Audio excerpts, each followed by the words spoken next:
به نام خدا. کپچر جلسه 7. دستورات TSQL به 3 دسته تقسیم میشه که یکیش DTL بود که جلسه قبل کار کردیم که دستوری مربوط به خود داده بود، ساخت جدول ها، ساخت خود پایگاه داده بود، create alter drop داشت. دسته دوم DML ها بود. اینجا راجع به دستور select delete update insert کار میکنیم. select یعنی انتخاب کردن. وقتی در پایگاه داریم select یعنی میخوایم از انبوهی از اطلاعات یک سری چیزها رو از داخلش بکشیم بیرون. فرمول کلی select اینا میشه. ستون هایی که میخوایم انتخاب کنیم رو یکی یکی با فاصله و ویرگول جلوش بنویسیم. اگه میخوایم تمام ستون ها انتخاب کنیم از کاراکتر ستاره استفاده میکنیم. فرام معنیش از میشه. مثلا میخوای برای جدول دانشجویان میخوای نام و نام خانواده انتخاب کنیم. مثلا از جدول دانشجویان بعد از فرام دستور ور میاد که شرطه مثلا میخوای کدام دانشجویان رو انتخاب کنی، شرط رو اینجا مینویسی. گروپ های دسته‌بندی میشه. بعضی مواقع که میخوای نمایش بدی، میخوای دسته‌بندی شده نمایش بدی، مثلا اگر دانشجویان انتخاب بشه بر اساس شهرشون، دسته‌بندی شده انتخاب بشه، از گروپ ها استفاده میشه. هاوینگ هم شرط میشه اما شرط های تجمعی است. مثلا اونایی که معدل بالا دارن باید جمع بشه و اینا، از هاوینگ استفاده میشه. هاوینگ به معنای دارا بودن است. اوردر با یعنی نتیجه چجوری مرتب باشه. مثلا میخوای از هاوینگ بر اساس نام خانواده یا بر اساس نمره، اون قسمت ها از اوردر با استفاده میشه.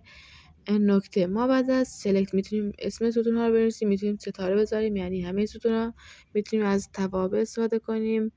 توابع مثلا معدل، میانگین، اینجور چیزها رو تو اینجور چیزها از توابع استفاده میکنیم. در مقابل سلکت از الایز که مخفف از میشه. بخوایم عنوانی که نشون داده میشه برای ستون ها تغییر کنه، مثلا فارسی باشه، میتونیم از قسمت الایز استفاده کنیم. تاپ هم یعنی بالا، یعنی 5 تا رکورد بالاتر یا 5% اول از نتایج رو نشون بده. این تو هست برای بکاپ گیر استفاده میشه، یعنی نتیجه رو بریز داخل یک جدول دیگه. دیسنس به معنی منحصر به فرد یا غیر تکراری است. تعریف متغیر، دیکلیر یعنی تعریف کردن. مثلا میگیم تعریف کن متغیر x رو، این تم نوعشه، یه مقدار هم میتونیم بهش بدیم. بعد اگر بخوایم مقداری بهش ست کنیم، از ست استفاده میکنیم، یعنی قرار بده ست کن a رو اینجا متغیر مینویسیم. شرط ور هست. مثلا اگه بخوایم ببینیم از گنبد ارگان دانشجو داریم، از این استفاده میکنیم و بررسی میکنیم داخل این مجموعه هست یا نیست. دستور بعدی اند و اور هست. مثلا اور یا میشه، اونجایی رو انتخاب کن که یا گنبد باشه یا گرگان باشه. یعنی اگر از گنبد داشتیم دانشجویان گنبدی رو نشون بده، یا گرگان باشه از جاهای دیگه باشه انتخاب نمیشه. و اند و میشه، مثلا گنبد و گرگان باید باشه، هر دوتا باید باشه. دستور بعدی is null یعنی خالی بودن. مثلا یک رکوردی داشته باشیم، میخوایم اونایی که آدرسشون وارد نشده رو نشون بده، می‌نویسیم address is null.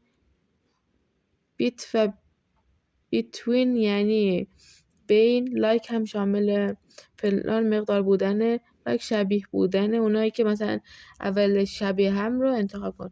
مثلا مثلا اونایی که شمارهشون با 911 شروع میشه رو نشون بده. عملگرهای بزرگتر، کوچکتر، مساوی. بزرگتر مساوی یعنی بزرگ یا مساوی است.